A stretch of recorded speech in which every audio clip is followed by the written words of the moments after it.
दोस्तों, welcome back to knowledge of 20 में आप सभी का स्वागत है। आज मैं लाइब्रेरी क्लास सेकंड लेने वाला हूं, जिसमें आप चैप्टर का नाम है मानव समाज की अवधारणाएं एवं विशेषताएं के बारे में हम लोग आज जानने वाले हैं। ये सब लाइब्रेरी का चैप्टर है, इसके बारे में हम लोग चैप्टर बाय चैप्टर क्लास चल रही है। साथ ही साथ आप लोगों को मॉक टेस्ट भी लग रहा है। जो चैप्टर मैं पढ़ा रहा हूँ उसका मॉक टेस्ट भी आप लोगों को साथ में ही देते जा रहा हूँ। समाज के कल्याण एवं समस्याओं के साधारण के लिए विचारों को विकल्प एवं तथ्यों को क्रमांक संशोधन के सूचना कहलाता है। मतलब बोल रहा है कि समाज के कल्याण एवं समस्याओं को सुधारने के लिए, समाधान के लिए ये प्रक्रिया आप लोगों को संश्लेषण के सूचना के कहलाता है। किसी भी राष्ट्र के आर्थिक, सामाजिक एवं औद्योगिक, शिक्षा, राजनीतिक एवं सांस्कृतिक प्रगति एवं सूचना महत्वपूर्ण कराता है। ये जो है मानव समाज एवं अवधारणा, ये सारी जो है एक समाज से जुड़ी हुई अवधारणाएं हैं, जिसमें पुस्तक विज्ञान बहुत बड़ा भूमिका निभाती है। जैसे कि देख सकते हैं, आधुनिक पुस्तकालय में मुख्य कार्य उपयुक्त सूचना सही व्यक्ति को सही समय पर उपलब्ध कराना है। मतलब बोल दिया गया हुआ कि किसी भी व्यक्ति को सही समय पर सही पुस्तकालय का ज्ञान अगर मिलता है तो वो आसानी से कहीं उपलब्धि पा सकता है। सूचना समाज शब्द पिछले 50 वर्षों से प्रचलन में है। यह सूचना प्रौद्योगिकी के बेहतर प्रयोग से यह और सभी लोकप्रिय भी हुआ है। मतलब ये 50 साल से चल रहा है और ये औद्योगिक बेहतर प्रयास से ये बहुत लोकप्रिय भी हो चुका है। सूचना की अवधारणा, सूचना की अवधारणा क्या है इसके बारे में हम लोग जानते हैं। सूचना शब्द एक तात्पर्य उस ज्ञान है से है जो विशेष तथ्यों एवं घटनाओं विशेष संबंधित हो या जिसमें संप्रेषणा की जा सके, समान अर्थों एवं इसका मतलब सूचीकरण एवं जानकारी दे या ज्ञान दे, उसे हम सूचना अवधारणा कहते हैं। सूचना अवधारणा जो है, जैसे किसी भी माध्यम से सूचना हमें मिलती है, जैसे न्यूज़पेपर, न्यूज वगैरह और टीवी चैनल के माध्यम से, ये तो उसे हम सूचना अवधारणा कहते हैं। कुछ प्रमुख विशेषताएं देखिए है। जे एच शोर के अनुसार सूचना का आयोग जिस रूप में भी हो, जीव वैज्ञानिक है वो ग्रंथालय करते हैं एवं तथ्य करते हैं एवं उत्तेजना जिसे हम अपनी ज्ञान वृद्धियों द्वारा प्राप्त कर सकते हैं, ये जेन एच शोर अनुसार दिया गया हुआ है। नॉर्बर्ट वेनर के अनुसार, देखिए नॉर्बर्ट वेनर के अनुसार जो है, पूरा जगत में साथ ही विनिमय होता है तथा जब यह हम सके साथ में संजान के स्थापित करता है और अपने समाज को जिस पर अनुभव करते हैं उसे विशेष वस्तुओं एवं नाम की सूचना कराता है। तो ये सारी जो है सूचना का अवधारणाएं हैं। सूचना के प्रमुख विशेषताएं, सूचना के देखिए प्रमुख विशेषताएं क्या क्या है। पहला विशेषताएं देखिए, सूचना का सार, निष्कर्ष, संक्षिप्तीकरण एवं हस्तांतरण, प्रसारण एवं विश्लेषण किया जा सकता है। ये पहला मुख्य विशेषताएं हैं। सूचना के प्रति स्थापित संचालनात्मक एवं क्रियात्मक किया जा सकता है। यह हमेशा गतिमान एवं गतिशील रहती है, ये स्थिति नहीं रहती, स्थिर नहीं रहती है। सूचना जो है स्थिर नहीं रहती है, ये गतिशील रहती है और गतिमान रहता है। सूचना का मूल्यांकन किस किया जा सकता है और इसके अन्य माध्यमों से परिवर्तित भी इसको किया जा सकता है। तो ये सूचना से संबंधित प्रश्न है, जो पॉइंट्स हैं जो मैं आप लोगों को बता रहा हूँ, इसमें उतना खास पॉइंट्स नहीं है, इसमें कम 1 से 2 प्रश्न आने की संभावना रहती है। पुस्तक एवं सूचना प्रावधान, पुस्तकालय एवं सूचना प्रधान है प्रावधान, इसके बारे में हम लोग जानने वाले हैं। पुस्तकालय द्वारा दी गई सूचना अवधि भेदभाव एवं रहित उपयोगकर्ता के समझ के अनुरूप होनी चाहिए। मतलब पुस्तक में किसी भी प्रकार के भेदभाव या नहीं होनी चाहिए। जैसे होता है ना कि कोई भी बुक अगर अभी लोकप्रिय है तो उसको सब आगे रख रहे हैं, बाकी बुक को बैक करके पीछे सजाए हुए हैं, तो उस तरह का भेदभाव नहीं होनी चाहिए। जब उसका लोकप्रिय गिरता है तो फिर आप वो भी बुक पीछे ही चला जाता है, इसलिए बुक को लोकप्रिय रखना चाहिए, भेदभाव नहीं करना चाहिए। पुस्तकालय इंटरनेट उपलब्ध सूचनाओं को विशेष वर्गीकृत करके और अपनी वेबसाइट पर लिंक करके उपयोगकर्ताओं के लिए लाभान्वित कर सकते हैं। मतलब पुस्तकालय को इंटरनेट के माध्यम से वेबसाइट पर अपलोड करके उसमें भी लोग लाभ, स्टूडेंटों के लिए, पुस्तकालय के लिए डिजिटलीकरण कर सकते हैं। पुस्तकालय अध्यक्षों के वेब, मतलब पुस्तकालय अध्यक्षों के वेब 2.0 बेस होना चाहिए। 3.0 सेंटी बेस जैसी नई तकनीक का प्रयोग कर सूचना का संगठित करना चाहिए। ये मतलब पुस्तकालय अध्यक्षों के लिए वेब 2 होनी चाहिए और 3 सेंटीमीटर सेंटिक वेब से जैसी नई तकनीकों से उपलब्ध करवानी चाहिए। देखिए, सूचना के प्रबंधन एवं पुस्तकालय, सूचना के प्रबंधक एवं पुस्तकालय, पुस्तकालय में उपलब्ध सूचनाओं में प्रबंधक एवं अत्यंत महत्वपूर्ण कार्य है। सार्वजनिक पुस्तकालयों को प्रबंधक ऐसे हो कि समाज की हर वर्ग लाभान्वित हो सके।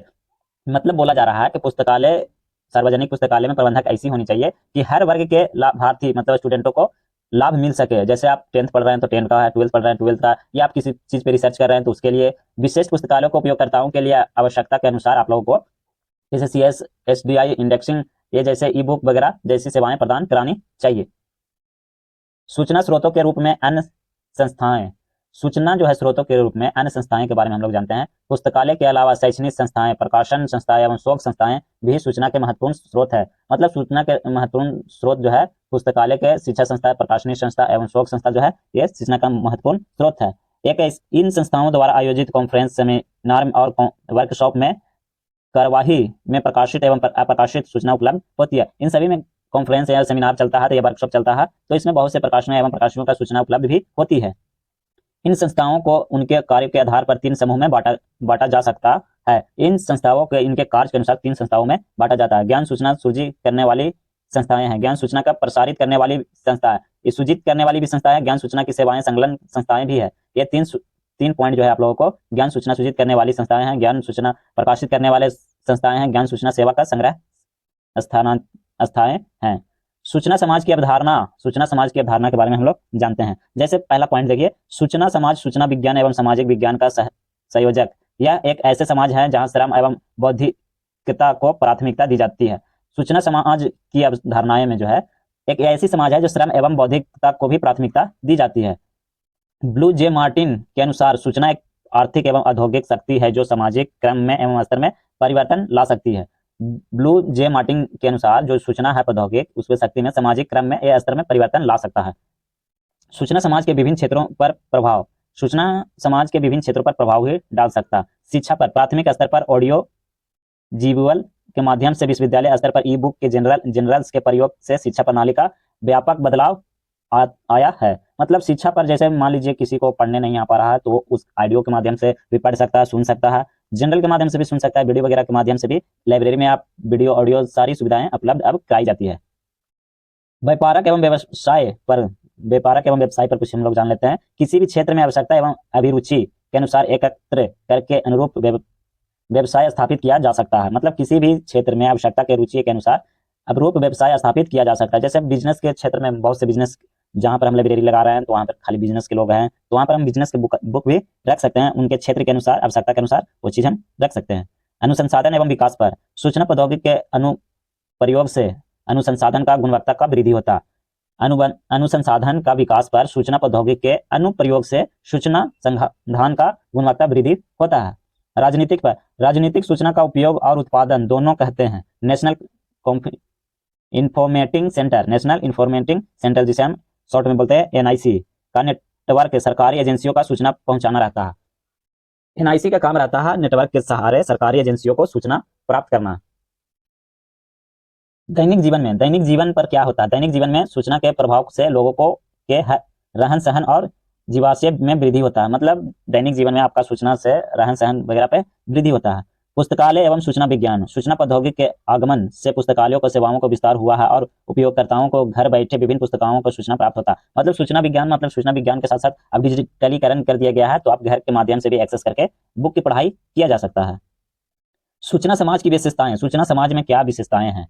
वांछित सूचना उपयोगकर्ताओं को सही समय पर मिलता है। मतलब जो व्यक्ति को सूचना नहीं मिल पाता है, उसके कारण वांछित रह जाता है, उसे सूचना का उपयोग करके सही समय पर मिलता है। सूचना प्रौद्योगिकी के माध्यम से रोजगार में नए अवसर मिलता है।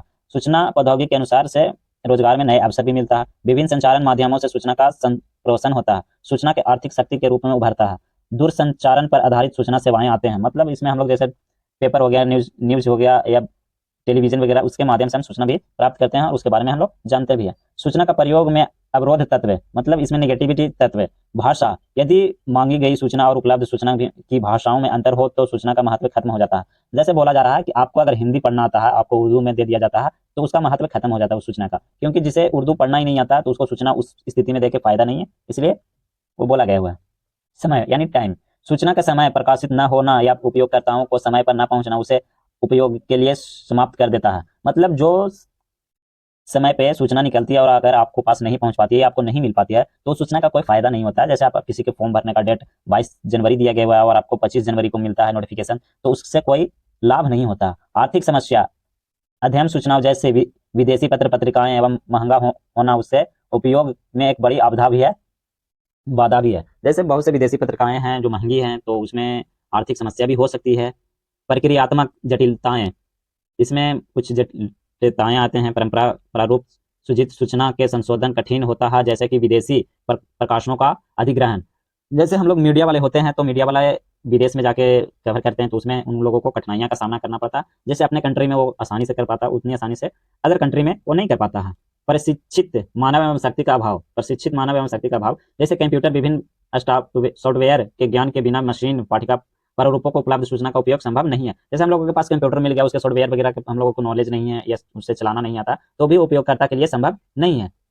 अन्य बाधाएं, सूचना विस्फोटक के कारण कुरूप प्रबंधन, पुस्तकालय कर्मचारियों को निष्कासितता, ये भी एक घटना हो सकती है। जनसंख्या के अनुसार पुस्तकालयों की समिति संख्या कम हो अगर रहती है तो भी ये प्रॉब्लम है।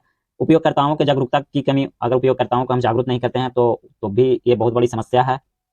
ये रहा आप लोगों को थ्योरी से संबंधित प्रश्न रहा, आप लोगों को पॉइंट्स बाय पॉइंट्स। इसका चलिए मैं आप लोगों को सेट जो मॉडल पेपर 25 प्रश्न का रहता है वो मैं आप लोगों को करा देता हूँ। इसी में एक ही वीडियो में मैं आप लोगों को थ्योरी के साथ साथ इसका मॉक टेस्ट भी कराते जा रहा हूँ।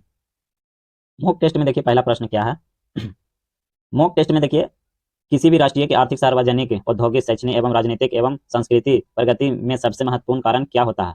तो किसी भी स्थिति में सार्वजनिक, औद्योगिक, शिक्षा, राजनीतिक एवं संस्कृति प्रगति में सबसे महत्वपूर्ण होता है, पूंजी का नहीं होता, श्रम का नहीं होता, औद्योगिक का भी नहीं होता है, तो ये क्या होगा, सूचना का होगा। अभी हम स्टार्टिंग में आप लोगों को पढ़ाया था कि सूचना का महत्वपूर्ण बहुत इंपॉर्टेंट होता है। जैसे आपको किसी भी क्षेत्र में अगर सूचना सही समय पर नहीं प्राप्त होता तो वह सूचना कोई काम का नहीं होता। सूचना समाज शब्द का प्रयोग विगत कितने वर्षों से होते आ रही है। तो अभी फर्स्ट में ही मैंने पढ़ाया था कि सूचना का जो वर्ष है 50 वर्ष से होते आ रहा है। जे एच शोर के अनुसार सूचना का वह रूप जिसे जीवन में वैज्ञानिक एवं ग्रंथालय उपयोग करते हैं उसे हम क्या कहते हैं। तो उसे हम तथ्य कहते हैं। क्या कहते हैं? तथ्य कहते हैं। स्टार्टिंग में मैंने इसके बारे में जिक्र भी किया था। किस विधान के अनुसार सक्रियता एवं प्रभावशीली गंध ढंग से जीने का अभिप्रयास की सूचना का साथ जीता है। तो ये जो है नोबर्ट वीरन के माध्यम से जो है ये साथ जीना है।